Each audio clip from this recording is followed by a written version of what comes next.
What if the thoughts that keep you trapped were never truly yours? They echo in your mind: shame, fear, overthinking, the weight of needing to prove something.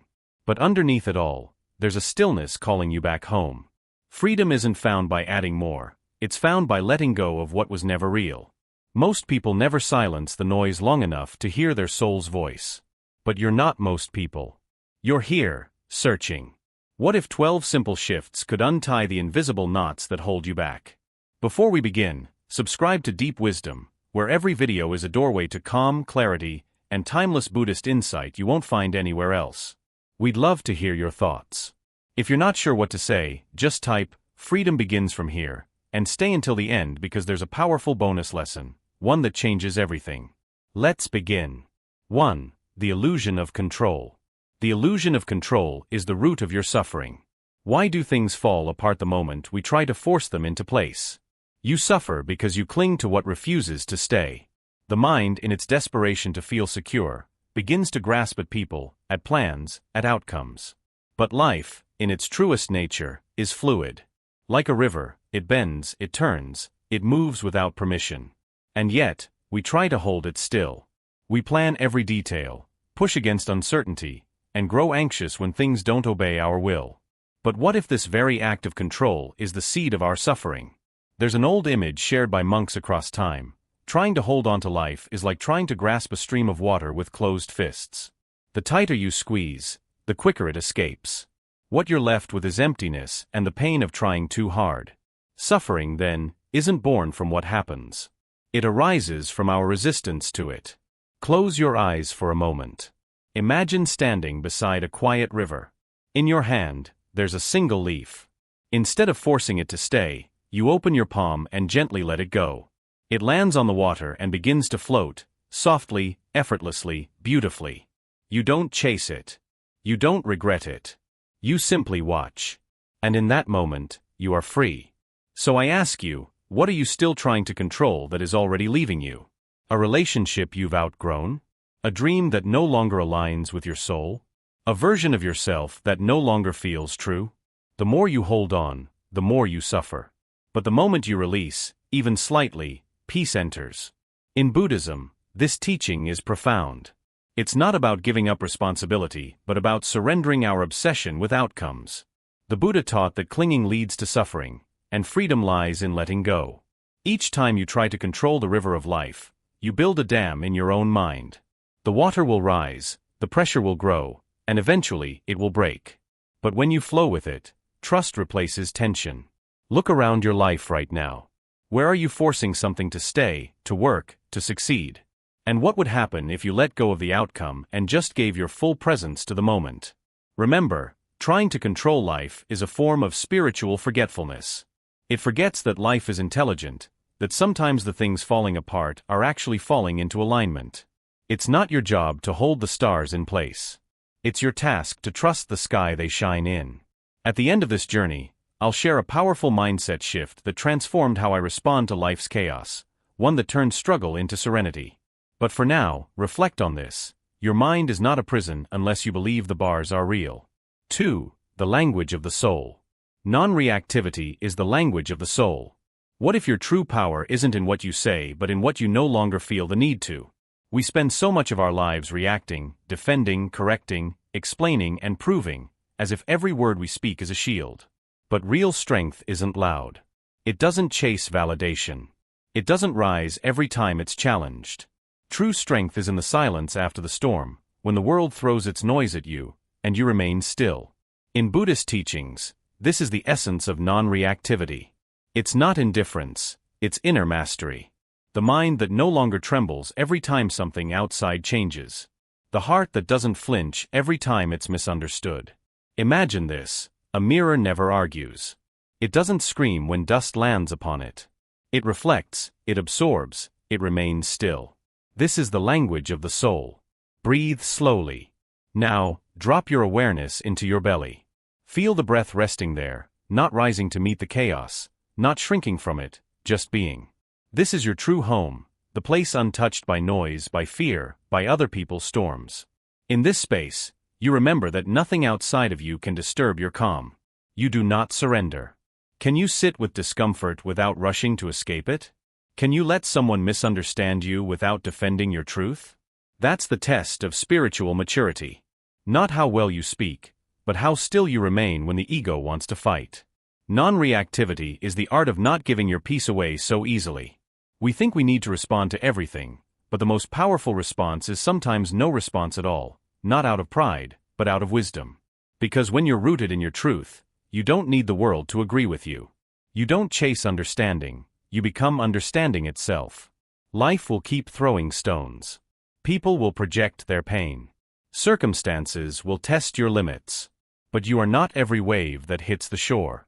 You are the ocean beneath, vast, unshaken, quiet, deep. In Buddhist mindfulness, we are taught to witness before we speak, to observe before we act, to breathe before we react. This pause, this tiny space between stimulus and response, is where freedom begins. That is where your soul speaks, not through force, but through peace. So ask yourself, who are you when you no longer chase being understood? Who are you when you sit in silence, not because you have nothing to say, but because your spirit has nothing left to prove? Midway through this path, we'll uncover a truth so gentle and yet so life-shifting, it may change the way you see conflict forever. But until then, return to the breath. Let it ground you. You don't have to win every battle. Sometimes, your peace is the victory. 3. Detach from the story. Detach from the story and return to the stillness. Who would you be without the identity your mind keeps replaying? So much of our suffering comes not from life itself but from the stories we tell about it, stories of failure, betrayal, of not being enough. They replay like echoes in the mind, shaping how we see the world and even more deeply, how we see ourselves. But peace is not found in the narrative, it's in the quiet between thoughts, the stillness that exists before the story begins and after it ends. That is your true nature. We live caught in a loop. A memory becomes a belief. A belief becomes an identity. And before we know it, we are no longer living life. We are performing a script written by the past. But just because a thought visits often doesn't mean it's true. Just because the mind repeats a tale of pain doesn't mean your soul agrees. Imagine standing beside a quiet lake at dawn. The mist rises gently from the surface, dancing in the early light.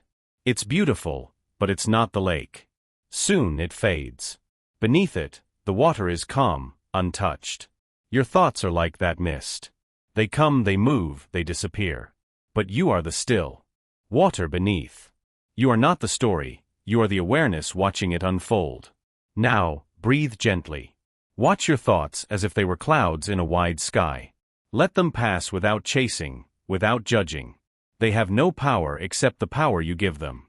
And when you stop attaching to the story, something miraculous happens. Your mind begins to quiet, not because it is empty, but because it is free. So I ask you, what story is keeping you stuck? Is it the belief that you are broken? That you must prove your worth? That you are not lovable unless you achieve, succeed, or please? These stories were not born from your soul. They were born from wounds, from moments, from echoes. And they do not define you. Buddhism teaches that the self is not a solid thing. It is not a name, a label, or a role. It is a process, fluid and ever-changing. When you return to the breath, when you rest in awareness, the identity begins to dissolve, and in its place comes space, a spaciousness that holds peace and truth. Let go of the need to understand everything. Let go of the habit of retelling your pain. What lies beneath your thoughts when all stories dissolve? It is silence. It is presence. It is you, without the weight of yesterday, without the fear of tomorrow. Later in this journey, we'll explore how to break the emotional contracts we never knew we signed, contracts written by pain and kept alive by memory. But for now, remember, you are not what happened to you. You are the stillness that remains when the story ends. 4. Suffering as a doorway. Suffering is a hidden doorway, not a dead end. What if your deepest pain wasn't punishment but a passage? We resist our suffering because we believe it shouldn't be there, that somehow it is a sign of failure, a crack in the path. But the Buddha taught something far more radical. Suffering is not the enemy. It is the teacher. And often it is the doorway, not to destruction, but to awakening. The wound is where the soul begins to see. When we suffer, we tend to shrink. We collapse inward, believing the darkness has swallowed the light. But darkness, too, has wisdom. Picture a seed buried deep beneath the soil. In that moment, it knows only heaviness, silence, and pressure.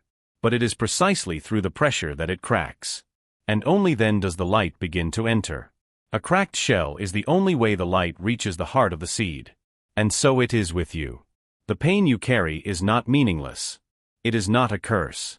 It is a sacred call inward, to stop running, to stop clinging, to stop pretending you are whole when you've been broken in places that needed to break. It is the crack that calls you home. Close your eyes. Imagine walking through a long, narrow tunnel. At first, it's dark and lonely. You can't see what's ahead. But as you keep walking, you slowly notice something: light. Faint at first, then growing stronger. You weren't buried, you were being guided through. Every step, every tear, every collapse was part of the crossing, part of the path. So I ask you gently, what is your suffering trying to awaken within you? Compassion? Stillness? The courage to walk away? The humility to begin again? Could it be that what you've called a burden was really a sacred initiation? In Buddhism, we learn that pain is inevitable, but suffering is optional. The mind resists what it doesn't understand, and in that resistance, it suffers. But the moment we allow the pain to speak, it begins to soften. It begins to teach. Your heartbreak, your confusion, your disappointments, none of them are final. They are chapters, not conclusions. You were not meant to stay in the tunnel. You were meant to walk through it slowly, tenderly, and with awareness. Each moment of suffering has something to show you about what truly matters, about who you truly are, and about the light that never left you. As we move deeper into this journey, we'll soon explore the silent power of acceptance, the art of not fighting what life hands you but transforming through it. But until then, sit with this: you are not broken. You are becoming. This pain is not your ending. It is the place where your soul begins to rise.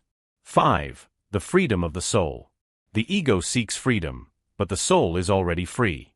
Why do we keep searching for what's already within us? The mind runs in circles, chasing freedom, chasing worth, chasing peace. It believes that only after we've fixed, proven, and achieved will we be enough. But the soul does not run. It remembers. Freedom isn't found, it's remembered, like something ancient that never left, only forgotten under the noise of striving. The ego is clever. It says, become more. Be better. Then you'll be free. And so we climb ladders that lead nowhere. We wear masks that exhaust us.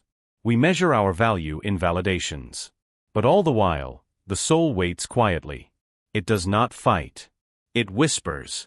It knows it was never trapped. Imagine a bird inside a cage. The door is wide open, but the bird keeps staring at the bars. It thinks it must escape. It believes it is still confined. But all it needs to do is turn its head, stretch its wings, and fly. You too may be standing in an open cage, searching for an exit that's already there. Now, breathe deeply. With your next exhale, imagine releasing the version of yourself that you think you must become, the one chasing perfection, the one seeking approval, the one waiting for permission to feel whole. Exhale it. Let it go. In the space that follows, feel what remains. That is your true self, quiet, worthy, and already free. So I ask you, what parts of yourself are you still trying to perfect before you feel worthy of peace? Is it your body? Your resume? Your past? Who told you that you had to become someone else before you could be loved? Who told you that you weren't already enough? Buddhist wisdom points us back to the present moment, not to improve the self, but to see through it. The self we polish is only a mask. The real you is beneath all effort, silent, unchanging, and free from labels. When the ego lets go of its grip, even for a moment, the soul returns, not because it arrived, but because you finally made space to feel it. This is the turning point, to stop striving to be spiritual and simply remember that you already are. You were born whole. You are not here to become worthy. You are here to remember you always were. Look closely at your life. How much energy is spent proving something to others or to yourself? What if, just for a day, you stopped trying to become and simply were? Not by force, but by trust. Not by effort, but by stillness. Soon, we'll explore how to walk gently with impermanence and how letting go becomes the most loving act of all. But for now, rest in this simple truth: you don't have to earn your freedom. You only have to remember that the cage was never locked. 6. The wisdom of silence. Let silence answer what the mind cannot. Can silence teach what language cannot hold? We live in a world that worships noise, words, opinions, explanations, constantly filling the air as though silence were a void to be feared. But what if silence isn't empty? What if silence is where the real answers live? When the mind is quiet, the soul begins to speak, not through words, but through knowing, not through volume, but through presence. We often ask life to speak to us, to show us the way, to reveal the truth. But we rarely pause long enough to truly listen. The mind is loud. It argues, compares, plans, and judges, and in its noise, we miss the wisdom rising from deeper places. Imagine a still pond on a clear night. If the water is disturbed, the moon shatters into fragments.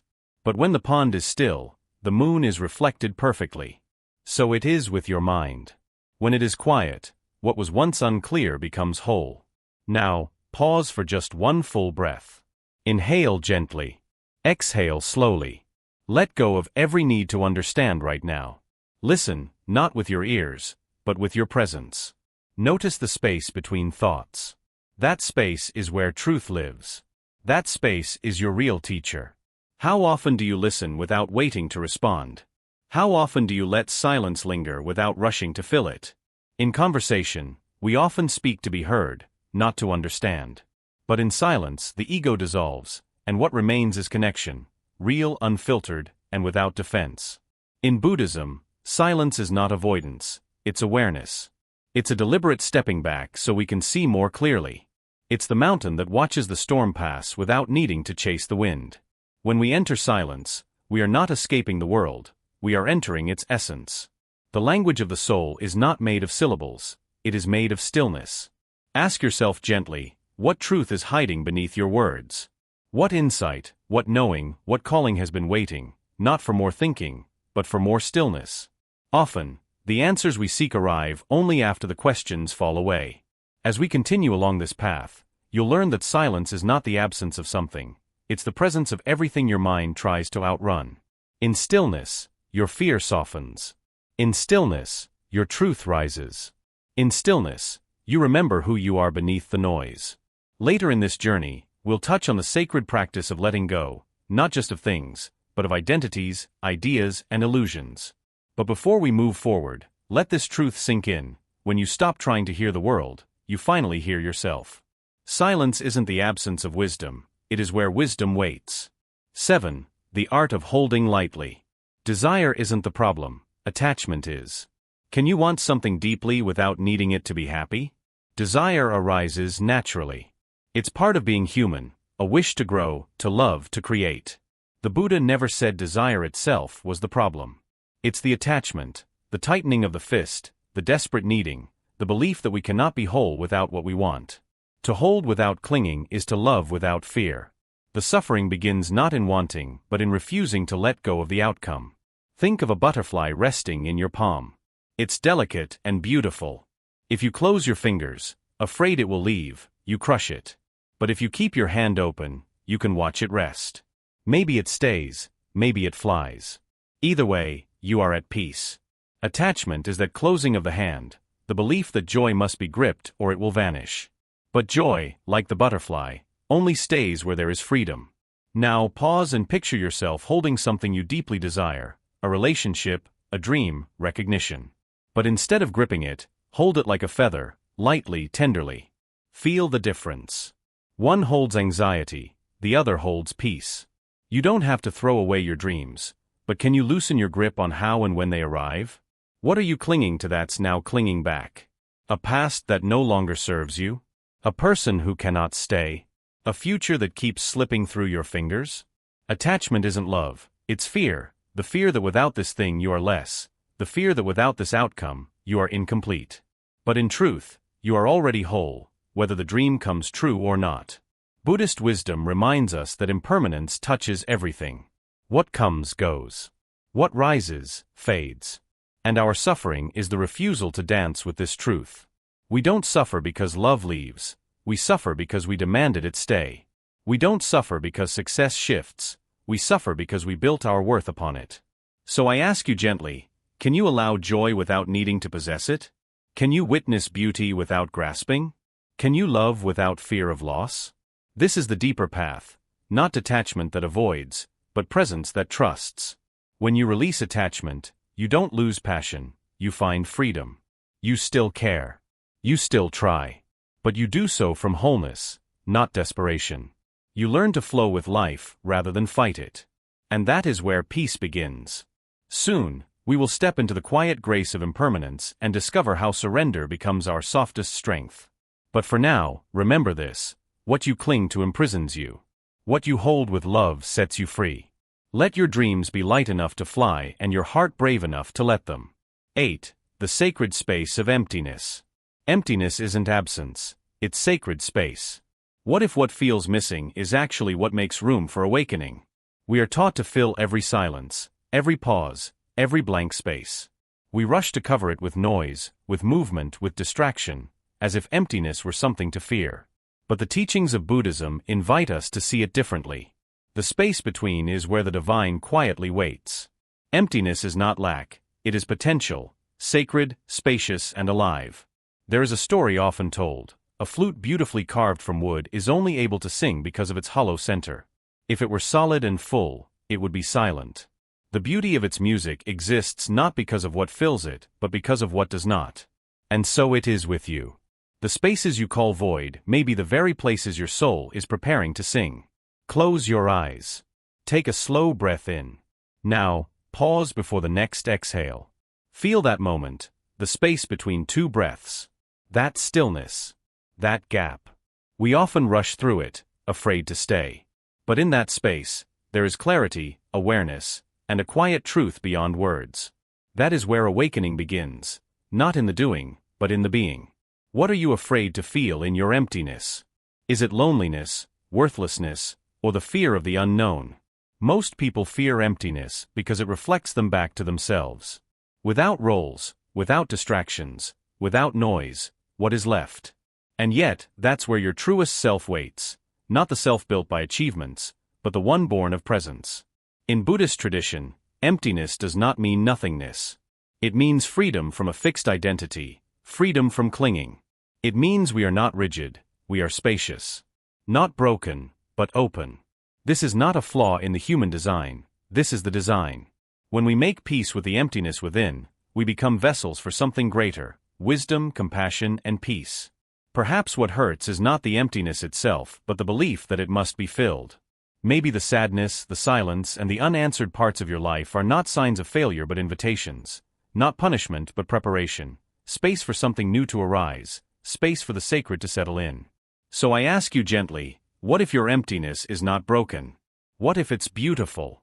What if, instead of trying to fix the space, you bowed to it, sat with it, and listened to what it wants to reveal? There is a sacred intelligence in the gaps of life, in the pauses, the letting go, and the moments where nothing seems certain. Soon, we'll enter the quiet art of inner discipline, the calm strength that grows in stillness. But for now, just breathe and let the emptiness soften you. You are not meant to be full all the time. You are meant to be free. Let your emptiness be the sacred space where truth finally finds its voice. 9. The paradox of chasing. Everything you chase, you push away. Why is it that the more we chase peace, love, or clarity, the more it escapes us? The heart longs, that is natural. But when longing turns into desperate chasing, something subtle shifts within us. The energy of lack creeps in. And in trying so hard to find what we seek, we unknowingly declare to life, I do not have it. To chase is to confirm its absence. And so the more we run toward peace, the more we feel unrest. The more we grip for love, the more it slips away. Like trying to catch our own shadow, it disappears the moment we begin to run. There is an old teaching whispered by monks in quiet halls: the most precious things in life cannot be chased. They must be received, like the sun rising, like a lotus blooming, like trust slowly unfolding between two souls. These things arrive in stillness, in presence, in surrender. Now, pause for a moment. Close your eyes. Imagine turning around. You're no longer chasing. You're standing still. And slowly, gently, what you've been running after begins walking toward you, not because you forced it, but because you finally stopped pushing it away. What you truly need often seeks you, but it cannot land in a restless hand. So I ask you gently, what are you desperately chasing that may come only in stillness? Is it someone's love? Your own sense of purpose? Peace of mind? Could it be that your effort is noble but your approach is rooted in fear? Chasing comes from the belief that we are separate from the very thing we long for. But Buddhism reminds us there is no separation. The peace you seek is within. The love you long for is already blooming in your heart. The clarity you crave exists beneath the noise. We chase because we're taught that life is earned, that everything good must be wrestled into being. But the deeper truth is this: when you become still, when you return to presence, life has a way of meeting you halfway, like breath meeting breath, like the tide returning to the shore. It takes courage to stop chasing, to trust, to say, if this is meant for me, I don't have to beg for it. This is not passivity, it is spiritual confidence. It is surrendering the grip while holding the intention. You still care. You still hope. But you no longer chase it into exhaustion. Soon, we'll explore the delicate practice of walking with change, how to move forward while rooted in peace. But for now, sit with this one truth: what is meant for you is never lost. What belongs to you will not require a chase. Stop running, and you may find that everything you sought has been trying to find you. 10. The power of enough. Let the moment be enough. What if peace isn't found in arrival, but in presence? We spend our days chasing the next thing, the next task, the next achievement, the next version of ourselves. We tell ourselves that once we get there, then we'll feel peace. Then we'll rest. Then we'll be enough. But the truth is, that finish line always moves. And so we run and forget the ground beneath our feet. This moment, exactly as it is, holds no lack. A candle doesn't wait for the room to be dark to shine.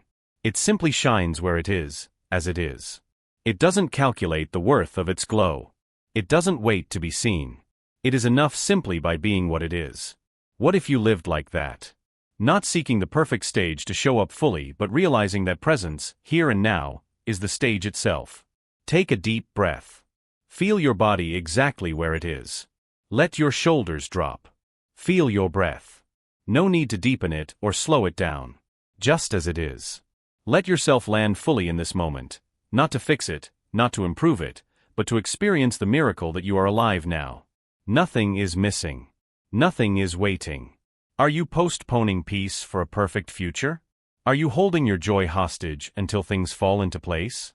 Until you're healed, successful, seen, or understood. The mind is clever. It will always find a reason why now isn't quite enough. But the soul knows. The soul lives in the present. It doesn't ask for more. It only asks you to notice what's already here. Buddhist wisdom teaches that clinging to the future is one of the greatest sources of suffering because, in that grasping, we reject what is. We miss the texture of the wind, the warmth of a smile, the softness of breath. And what's worse, we teach ourselves that peace is somewhere else, always out of reach. But here's the quiet truth: what you're searching for is already here. Not in the next chapter, not in a future version of yourself, but in the stillness of this very moment. If you stop waiting, if you stop postponing your joy, you might realize that you've been standing in peace this whole time. You just didn't recognize it without a label. So ask yourself gently, what would change if now was already enough? What if the breath you're taking right now is sacred? What if you didn't need to become anything more to deserve rest or joy or love? Soon, we'll open into the truth of impermanence, how learning to let go is the key to living fully. But for now, pause. Come back to this moment. Let it be simple. Let it be whole. You don't have to wait for a perfect life to live a peaceful one. Let this moment be enough, and it will be. 11. The fearless soul. The mind fears what the soul has already survived.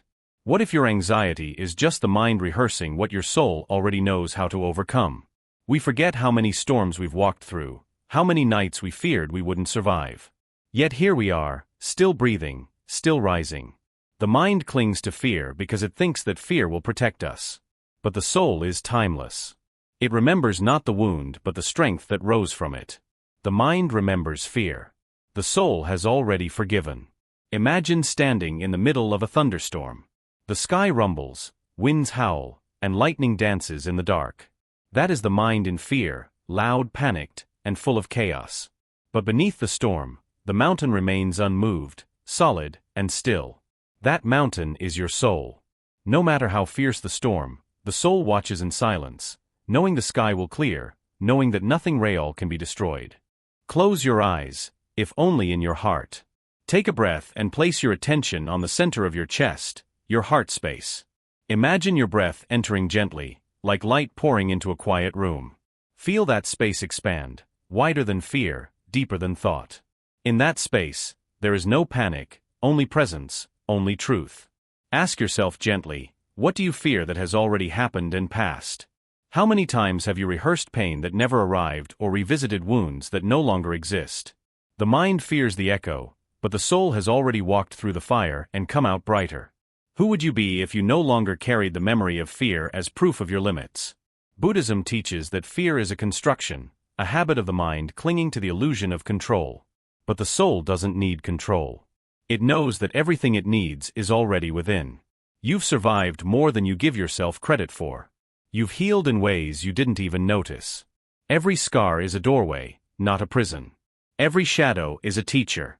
The practice is not to silence the mind by force, but to witness it with compassion. Let the fearful thought arise, and instead of reacting, simply bow to it. Say, I see you, but I no longer belong to you. Let it pass like a bird flying through an open sky. The fear will leave, and your stillness will remain. Fear shrinks us, but the soul remembers its vastness. It doesn't run. It opens. It forgives. It walks slowly through what the mind screams about, and smiles because it knows the only thing we ever lose in fear is the illusion of who we are not. So tonight, sit with your fears as an old friend, not to fight, not to fix, but to listen. And in listening, watch how fear softens. Watch how the thunder fades. You are not the storm. You are not the sound. You are the mountain. And you always have been. 12. The return to self. When you let go, you return to who you were before the world touched you. What if letting go isn't losing yourself, but finally finding the part of you the world made you forget? We spend our lives collecting names, roles, wounds, and expectations. Bit by bit, we build an identity. But it's not truly us. It's the version shaped by others. The world hands you a mirror smudged with fingerprints and says, this is who you are. But the soul remembers something quieter, older. Before the world spoke, you were already whole. The soul remembers who you were before the noise. Like dust on a mirror, all that we've picked up, the fears, the pressure, the labels, simply hides the original light. And when we begin to let go, we are not becoming less, we are becoming clear. We are returning to the reflection beneath it all. A child once played under the open sky without wondering if they were enough. That child still lives in you. And the path is not to add more, but to release what never belonged. Letting go is not passive. It is not weakness. It is the most courageous act of all, to unclench your grip on the story and trust that what's underneath is already worthy. Imagine stepping out of your thoughts and into your breath. Feel yourself peel away the voices that told you who to be. Beneath all the noise, there is only presence, only breath, bare, pure, and untouched. Take a deep breath. With every exhale, release one label the world gave you. Too much. Let it go. Not enough. Let it go. You should be this. Let it go. Each one floats away like petals on the wind. And what remains is something timeless, your original self. Ask gently, what did the world convince you to become? Did it teach you to shrink your light? To chase instead of rest? To prove your worth instead of feel it? And now ask, are you willing to return to your original peaceful self? Not someday, but now. Not when you're better, but as you already are. Buddhism doesn't ask you to become something new. It invites you to remember what you've always been, the awareness beneath the thoughts, the stillness beneath the storm. You are not the noise. You are the space it moves through. When you let go, you are not falling apart, you are falling inward. So sit in the quiet of your breath and feel what remains when everything else fades. You will not find a stranger there. You will find someone you've always known, someone soft and strong and free. Letting go is not an end. It is a return. And you are not late. You are right on time to remember yourself again. Quick summary of the lessons. The illusion of control is the root of your suffering. When you try to control life, you only tighten your own chains. Control breeds tension, fear, and resistance. Buddhist wisdom teaches that peace begins the moment you stop fighting what is. True freedom comes when you surrender to the flow of life, not force it. Non-reactivity is the language of the soul. The need to respond, explain, or prove only feeds the ego. Real strength lies in the ability to remain inwardly still amidst emotional storms.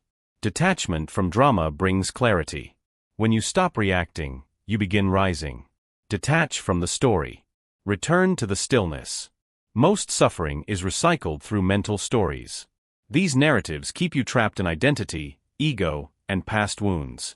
But underneath the noise lies peace. You are not your story, you are the awareness that witnesses it. Suffering is a hidden doorway, not a dead end.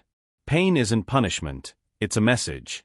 It points to what needs to be released, healed, or understood.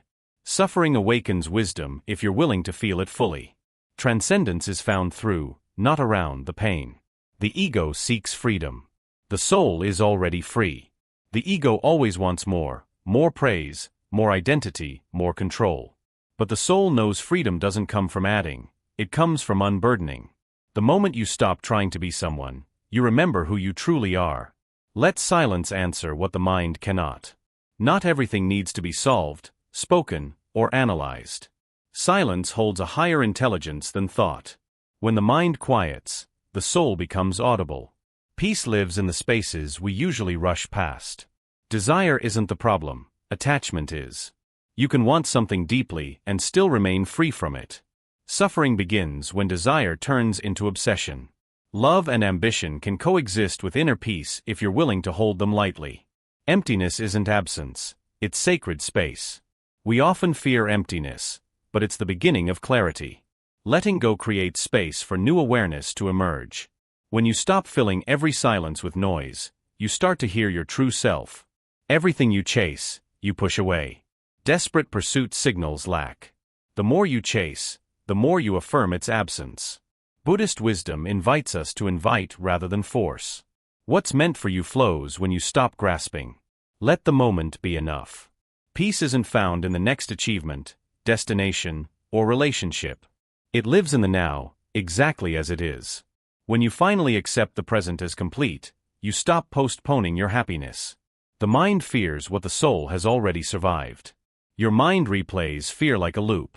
But your soul has endured storms the mind forgot. You are stronger than your thoughts. The past may have shaped you, but it no longer defines you. When you let go, you return to who you were before the world touched you. Underneath the layers of ego, fear, and societal conditioning is your original self, peaceful, whole, and wise. Letting go is not losing who you are, it's returning to who you were before the world taught you who to be. There's a quiet revolution happening. Inside you, one not born of noise, ambition, or praise, but of deep stillness. The more you release, the lighter you become.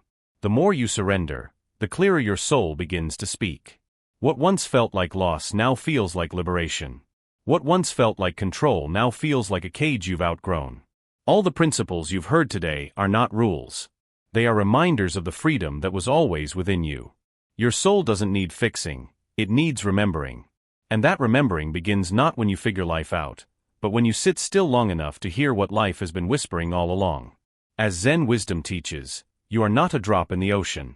You are the entire ocean in a single drop. So breathe deeply, trust your journey, and let go of what you never needed. If this spoke to you, remind yourself and others. Like and share this video.